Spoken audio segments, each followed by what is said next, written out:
آج آپ کو 4 الفاظ بتاتے ہیں، اگر وہ 4 الفاظ اپنی زندگی کا حصہ بنا لیں، صبح اور شام پڑھنے کا معمول بنا دیں، تو یقین کریں کہ وہ اتنے پاورفل اور مؤثر الفاظ ہیں کہ اللہ تعالیٰ آپ کی زندگی بدل دے گا۔ حدیث مبارکہ میں ان الفاظ کی بہت زیادہ فضیلت آئی ہے۔ آئیے سنیے وہ الفاظ کون سے ہیں۔ بہت آسان ہے، ہر شخص، ہر مسلمان ان کو پڑھ سکتا ہے۔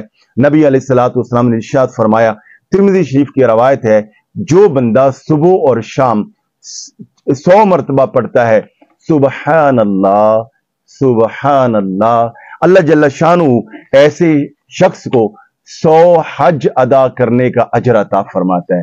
نبی پاک صلی اللہ علیہ وآلہ وسلم نے ارشاد فرمایا، جو شخص صبح اور شام کو 100 بار پڑھے الحمدللہ الحمدللہ، اللہ جل شانہ ایسے شخص کو 100 گھوڑے مجاہدین کو عطیہ کرنے کا اجر عطا فرمائے گا۔ ایک حدیث پاک میں آتا ہے کہ جو شخص صبح اور شام 100 بار الحمدللہ پڑھتا ہے، اللہ تعالیٰ اس کو 100 جہاد کرنے کا اجر عطا فرماتا ہے۔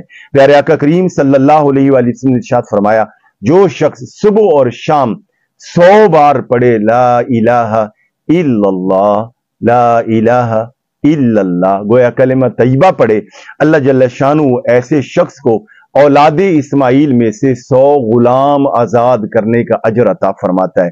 ایسے ہی پیارے آقا کریم صلی اللہ علیہ وآلہ وسلم نے ارشاد فرمایا، جو شخص صبح اور شام 100 مرتبہ پڑھے اللہ اکبر اللہ اکبر، اللہ جل شانہ اس دن اس بندے کو یہ مقام عطا فرمائے گا، گویا روئے زمین پر سب سے زیادہ نیک اعمال کرنے والا یہ لکھا جائے گا۔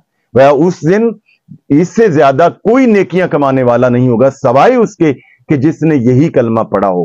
تو اب یہ الفاظ سنیے پھر دوبارہ کہ صبح کے وقت سب سے پہلے سبحان اللہ 100 مرتبہ، اور شام کو بھی، اور پھر اس طرح صبح اور شام الحمدللہ، اور صبح اور شام لا الہ الا اللہ، اور صبح اور شام 100 مرتبہ اللہ اکبر۔ آپ پڑھیے، اللہ جل شانہ ان الفاظ کی برکت سے یہ اتنی زیادہ برکات عطا فرمائے گا آپ کے معاملات میں، کاروبار میں، رزق میں، عزت میں، بے پناہ اللہ تعالیٰ اس میں اضافہ فرما دے گا۔ مجھے اپنی دعاؤں میں یاد رکھیے۔ بہت شکریہ۔